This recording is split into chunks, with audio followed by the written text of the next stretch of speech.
Livre de l'Exode, première partie. Chapitre 1. Voici les noms des fils d'Israël, venus en Égypte avec Jacob. Chacun vint avec sa famille. Ruben, Siméon, Lévi, Juda, Issachar, Zabulon, Benjamin, Dan, Nephtali, Gad et Aser. Les personnes issues de Jacob étaient au nombre de 70 en tout. Joseph était alors en Égypte.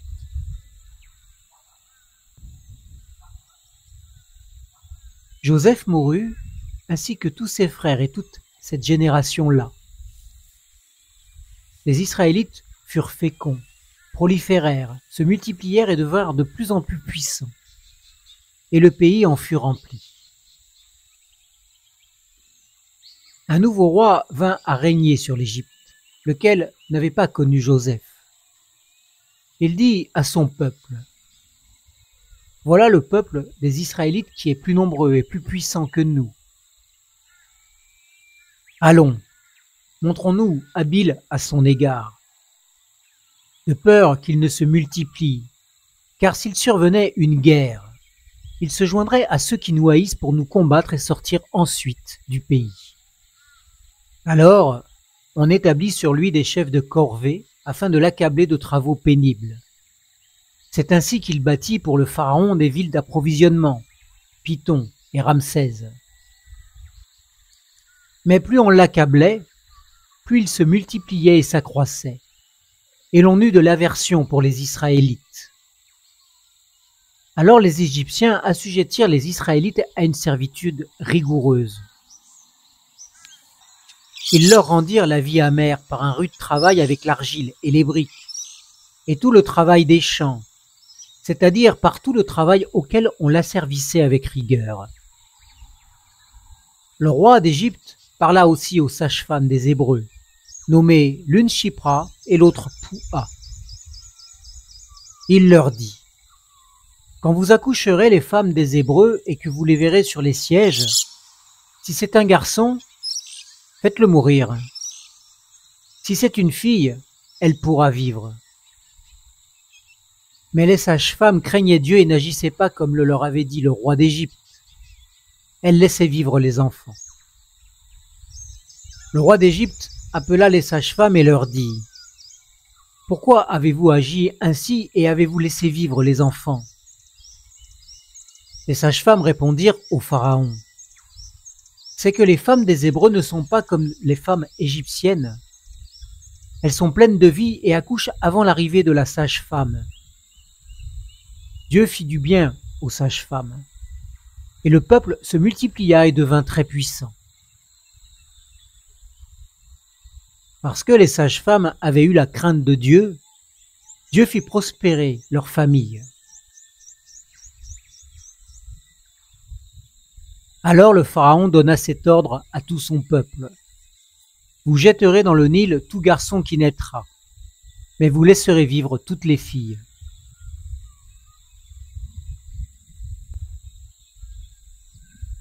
Chapitre 2.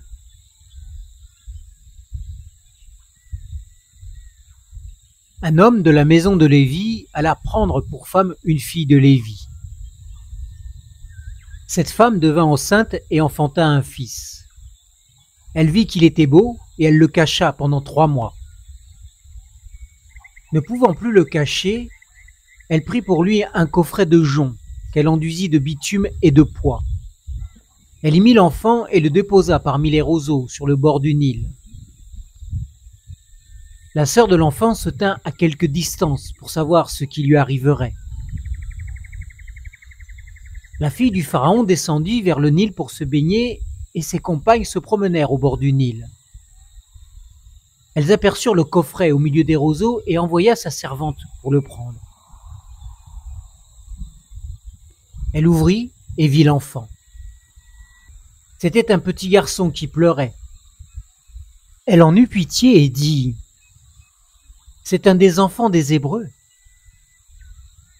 Alors la sœur de l'enfant dit à la fille du pharaon: faut-il que j'aille t'appeler une nourrice parmi les femmes des Hébreux, afin d'allaiter cet enfant pour ton compte? Va, lui répondit la fille du pharaon. La jeune fille alla donc appeler la mère de l'enfant. La fille du pharaon lui dit: emporte cet enfant et allaite-le-moi, je te donnerai ton salaire. La femme prit l'enfant et l'allaita. Quand l'enfant eut grandi, elle l'amena à la fille du pharaon et celle-ci le prit pour fils. Elle lui donna le nom de Moïse, car, dit-elle, je l'ai retiré des eaux. En ce temps-là, Moïse, devenu grand, se rendit auprès de ses frères et porta les regards sur leurs pénibles travaux. Il vit un Égyptien qui frappait un Hébreu entre ses frères. Il se tourna de côté et d'autre, et, voyant qu'il n'y avait personne, il frappa l'Égyptien à mort et le cacha dans le sable. Il sortit le jour suivant, et voici deux Hébreux qui se querellaient. Il dit à celui qui avait tort: pourquoi frappes-tu ton camarade? Il répondit: qui t'a établi chef et juge sur nous? Parles-tu pour me tuer, comme tu as tué l'Égyptien? Moïse eut peur et se dit: sûrement l'affaire est connue. Le pharaon apprit ce qui s'était passé et chercha à tuer Moïse. Mais Moïse prit la fuite loin du pharaon et vint résider dans le pays de Madian. Il s'assit près d'un puits. Le sacrificateur de Madian avait 7 filles. Elles vinrent puiser de l'eau et remplir les auges pour faire boire le troupeau de leur père. Mais les bergers arrivèrent et les chassèrent. Alors Moïse se leva, prit leur défense et fit boire leur troupeau. Quand elles furent de retour auprès de Réouel, leur père, il dit: pourquoi revenez-vous si tôt aujourd'hui? Elles répondirent: un Égyptien nous a délivrés de la main des bergers. Il nous a même puisé de l'eau et a fait boire le troupeau. Il dit à ses filles: où est-il? Pourquoi donc avez-vous laissé cet homme? Appelez-le pour qu'il prenne quelque nourriture. Moïse se décida à rester chez cet homme, qui donna sa fille Séphora à Moïse. Elle accoucha d'un fils auquel il donna le nom de Gershom, car, dit-il, je suis immigrant dans un pays étranger. Longtemps après, le roi d'Égypte mourut, et les Israélites gémissaient encore sous la servitude et poussaient des cris. Leur appel du sein de la servitude monta jusqu'à Dieu. Dieu entendit leurs soupirs. Dieu se souvint de son alliance avec Abraham, Isaac et Jacob. Dieu regarda les Israélites et Dieu prit conscience de leur situation. Chapitre 3. Moïse faisait paître le troupeau de Jéthro, son beau-père, sacrificateur de Madian. Il mena le troupeau au-delà du désert et se rendit à la montagne de Dieu, à Horeb. L'ange de l'Éternel lui apparut dans une flamme de feu au milieu d'un buisson. Moïse regarda, et voici que le buisson était tout en feu, mais que le buisson ne se consumait point. Moïse dit: je vais faire un détour pour voir quel est ce spectacle extraordinaire. Et pourquoi le buisson ne brûle pas? L'Éternel vit qu'il faisait un détour pour voir. Et Dieu l'appela de l'intérieur du buisson et dit: Moïse, Moïse. Il répondit: me voici. Dieu dit: n'approche pas d'ici, ôte tes sandales de tes pieds, car l'endroit sur lequel tu te tiens est une terre sainte. Et il ajouta: c'est moi le Dieu de ton père, le Dieu d'Abraham, le Dieu d'Isaac et le Dieu de Jacob. Moïse se cacha le visage car il craignait de diriger ses regards vers Dieu.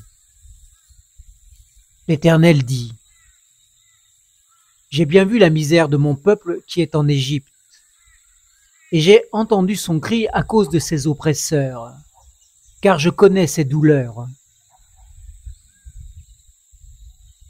Je suis descendu pour le délivrer de la main des Égyptiens et pour le faire monter de ce pays dans un bon et vaste pays, dans un pays découlant le lait et le miel, dans la région où habitent les Cananéens, les Hittites, les Amoréens, les Phéréziens, les Héviens et les Yébousiens. Maintenant le cri des Israélites est venu jusqu'à moi, et j'ai vu l'oppression que leur font subir les Égyptiens.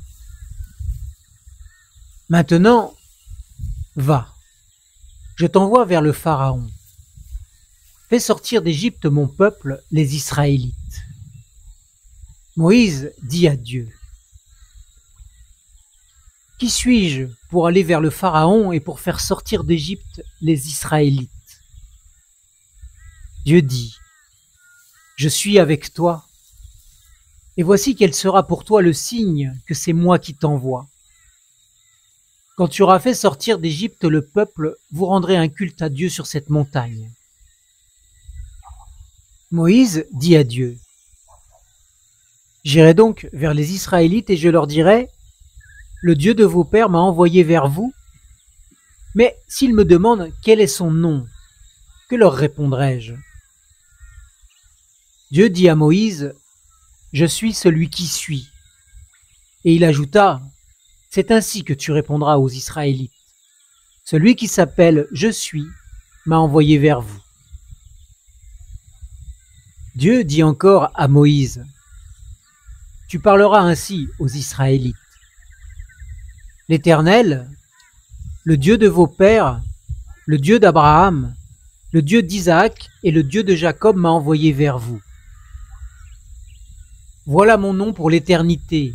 Voilà comment je veux être invoqué de génération en génération. Va, rassemble les anciens d'Israël et dis-leur : l'Éternel, le Dieu de vos pères, m'est apparu, le Dieu d'Abraham, d'Isaac et de Jacob, il a dit : je vous ai vraiment visité. J'ai vu ce qu'on vous a fait en Égypte. Et j'ai dit : je vous ferai remonter de l'Égypte, où vous êtes dans la misère, vers le pays des Cananéens, des Hittites, des Amoréens, des Phéréziens, des Héviens et des Yébousiens, dans un pays découlant le lait et le miel. Ils écouteront ta voix, et tu iras, toi et les anciens d'Israël, auprès du roi d'Égypte, et vous lui direz : l'Éternel, le Dieu des Hébreux, est venu au-devant de nous.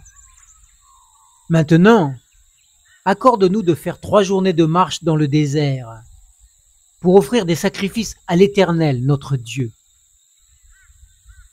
Je sais que le roi d'Égypte ne vous permettra pas d'aller, pas même sous l'emprise d'une main puissante. J'étendrai ma main et je frapperai l'Égypte par toutes sortes de miracles que je ferai au milieu d'elle. Après quoi, il vous laissera partir. Je ferai en sorte que ce peuple obtienne la faveur des Égyptiens. Et quand vous partirez, vous ne partirez pas les mains vides. Chaque femme demandera à sa voisine et à celle qui séjourne dans sa maison des objets d'argent, des objets d'or et des vêtements, que vous mettrez sur vos fils et vos filles, et vous enlèverez cela aux Égyptiens. Chapitre 4. Moïse répondit : ils ne me croiront pas et n'écouteront pas ma voix, mais ils diront : l'Éternel ne t'est pas apparu. L'Éternel lui dit : qu'y a-t-il dans ta main ? Il répondit : un bâton. L'Éternel dit : jette-le par terre. Il le jeta par terre et cela devint un serpent. Moïse s'enfuit devant lui.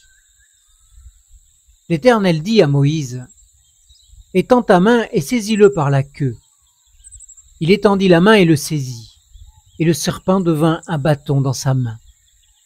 « C'est, dit l'Éternel, afin qu'ils croient que l'Éternel, le Dieu de leur père, t'est apparu, le Dieu d'Abraham, le Dieu d'Isaac et le Dieu de Jacob. » L'Éternel lui dit encore, « Mets ta main dans ton sein. » Il mit sa main dans son sein, puis il la retira. Sa main était couverte d'une lèpre blanche comme de la neige. Il dit, « Remets ta main dans ton sein. » Il remit sa main dans son sein, puis il la retira de son sein. Elle était redevenue comme sa chair.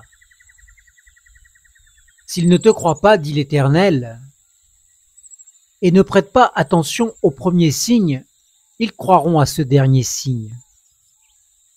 S'ils ne croient pas même à ces deux signes et n'écoutent pas ta voix, tu prendras de l'eau du Nil, tu la répandras sur la terre sèche, et l'eau que tu auras prise du Nil deviendra du sang sur la terre sèche. » Moïse dit à l'Éternel, « Ah, Seigneur, moi je ne suis pas un homme qui ait la parole facile, et ce n'est ni d'hier, ni même d'avant-hier, ni même depuis que tu parles à ton serviteur, car j'ai la bouche et la langue pesante. » L'Éternel lui dit, « Qui a donné une bouche à l'être humain? Et qui rend muet ou sourd, voyant ou aveugle? N'est-ce pas moi, l'Éternel? Va donc maintenant, c'est moi qui suis avec ta bouche, et je t'enseignerai ce que tu auras à dire. » Moïse dit, « Ah, Seigneur, envoie qui tu voudras envoyer. » Alors la colère de l'Éternel s'enflamma contre Moïse, et il dit, « N'y a-t-il pas ton frère Aaron le Lévite? Je sais qu'il parlera facilement. D'ailleurs, le voici lui-même qui vient à ta rencontre. Quand il te verra, il se réjouira de tout cœur. Tu lui parleras et tu mettras ces paroles dans sa bouche. Et moi, je serai avec ta bouche et avec sa bouche, et je vous enseignerai ce que vous aurez à faire. Il parlera pour toi au peuple. Il te servira de bouche, et tu tiendras pour lui la place de Dieu. Prends dans ta main ce bâton avec lequel tu opéreras les signes. »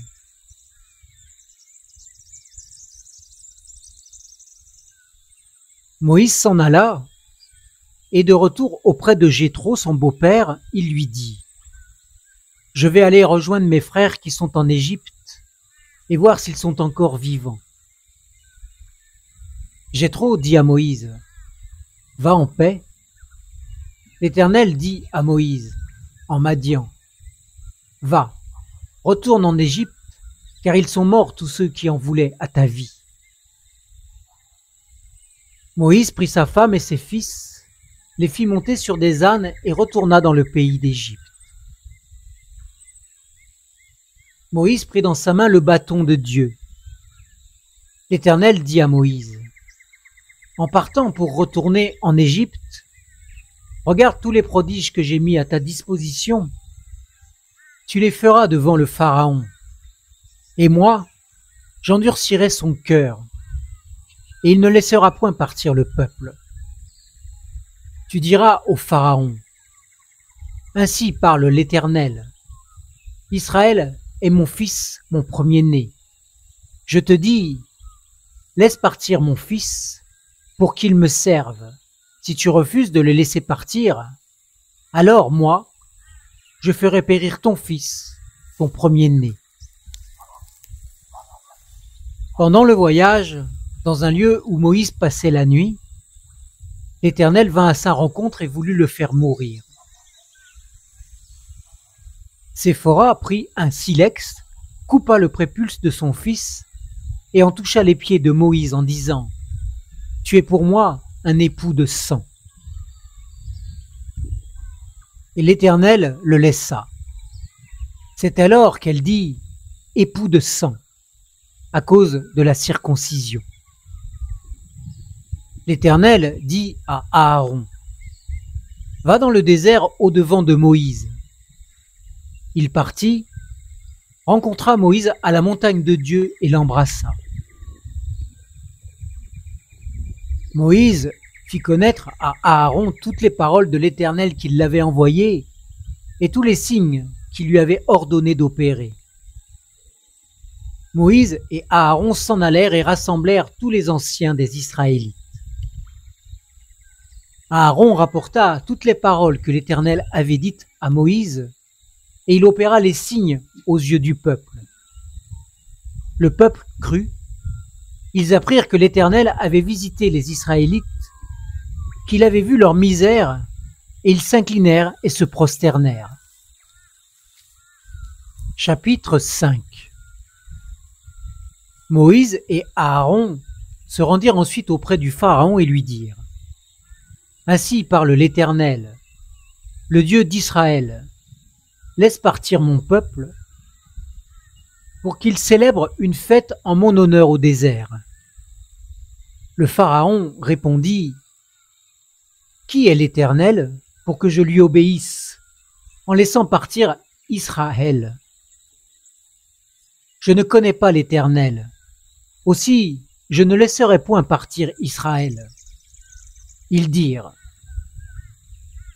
Le Dieu des Hébreux est venu au-devant de nous.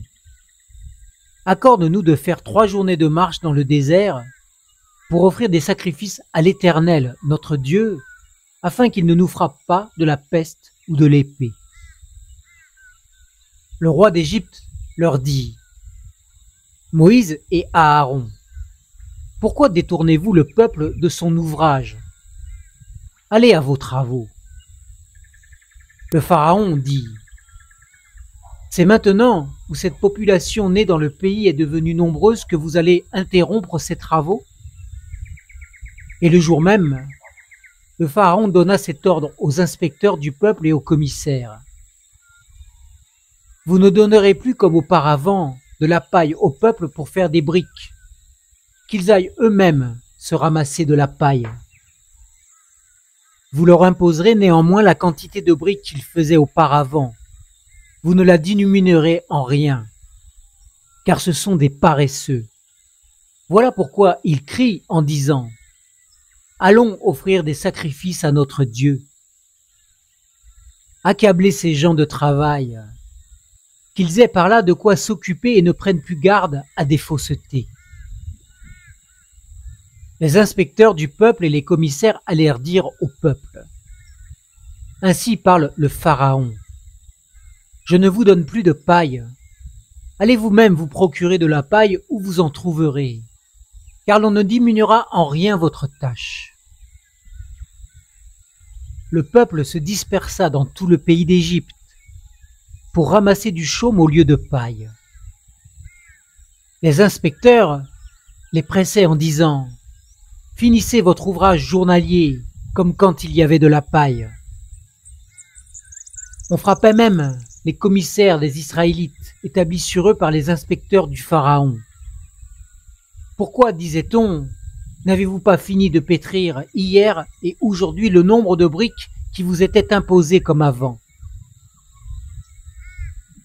Les commissaires des Israélites allèrent se plaindre au Pharaon et lui dirent: Pourquoi traites-tu ainsi tes serviteurs?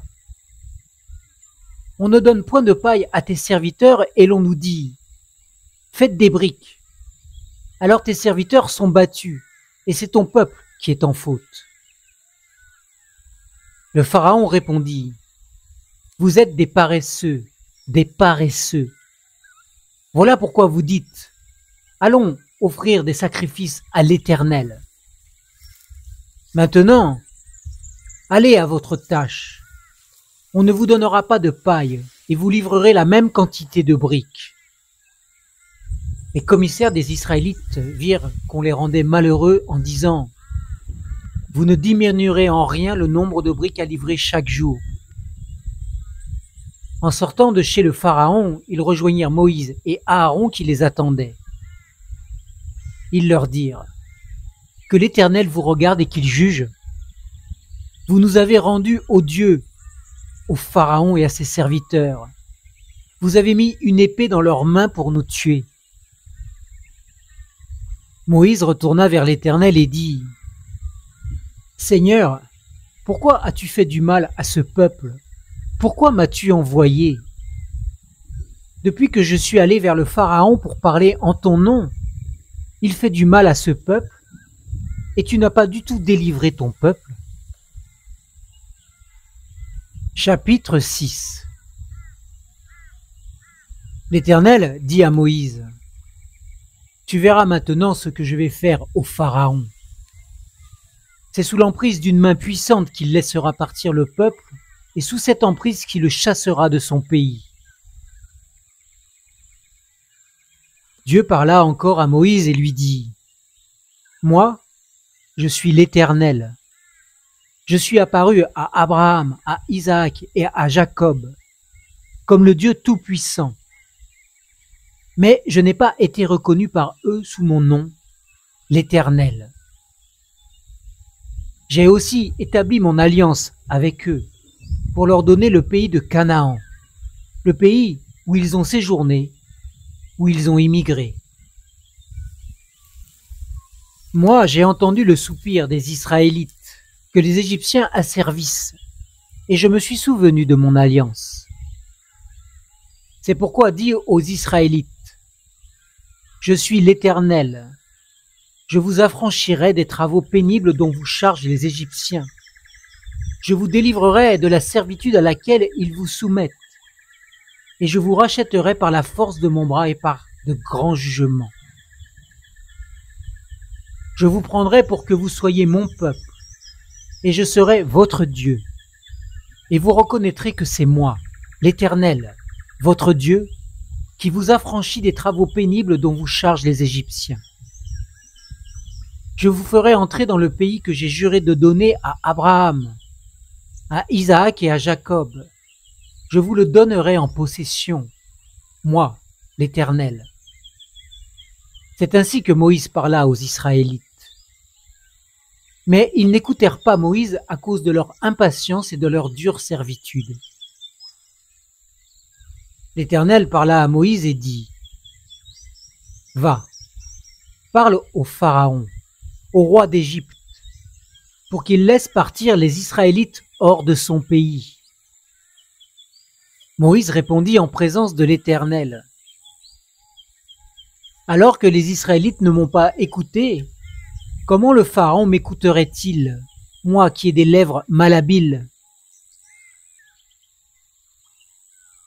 L'Éternel parla à Moïse et à Aaron et leur donna des ordres au sujet des Israélites et du Pharaon, roi d'Égypte, pour faire sortir les Israélites du pays d'Égypte. Voici les chefs de leur famille. Fils de Ruben, premier-né d'Israël, Enoch, Palou, Esdron et Carmi. Voilà les clans de Ruben. Fils de Siméon, Yemuel, Yamin, Ohad, Yakin et Tsoar. Et Saül, fils de la Cananéenne. Voilà les clans de Siméon. Voici les noms des fils de Lévi, avec leurs lignées. Gershon, Kehat et Merari. La durée de la vie de Lévi fut de 137 ans. Fils de Gershon, Limni et Shimei et leurs clans. Fils de Kehat, Amram, Yetzar, Hébron et Ouziel. La durée de la vie de Kehat fut de 133 ans. Fils de Merari, Mahli et Mouchi. Voilà les clans des Lévis avec leurs lignées. Amram prit pour femme Yochébed, sa tante. Elle lui donna pour fils Aaron et Moïse. La durée de la vie d'Amram fut de 137 ans. Fils de Yitséar, Coré, Népheg et Zikri.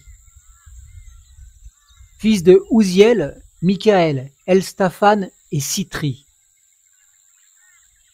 Aaron prit pour femme Élishéba, fille d'Aminadab, sœur de Nachon. Elle lui donna pour fils Nadab, Aïbou, Éléazar et Itamar. fils de Corée, Assir, Elkana et Abiasaph. Voilà les clans des Coréites. Éléazar, fils d'Aaron, prit pour femme une des filles de Poutiel. Elle lui donna pour fils Phinéas. Voilà les chefs de la famille des Lévites avec leurs clans. Ce sont là cet Aaron et ce Moïse à qui l'Éternel dit « Faites sortir du pays d'Égypte les Israélites en troupes armées. » Ce sont eux, Moïse et Aaron, qui s'adressèrent au Pharaon, roi d'Égypte, pour faire sortir d'Égypte les Israélites. Lorsque l'Éternel parla à Moïse dans le pays d'Égypte, l'Éternel dit à Moïse « Je suis l'Éternel. Répète au Pharaon, roi d'Égypte, tout ce que je te dis. » Et Moïse répondit en présence de l'Éternel « Me voici, avec des lèvres malhabiles. Comment le Pharaon m'écouterait-il »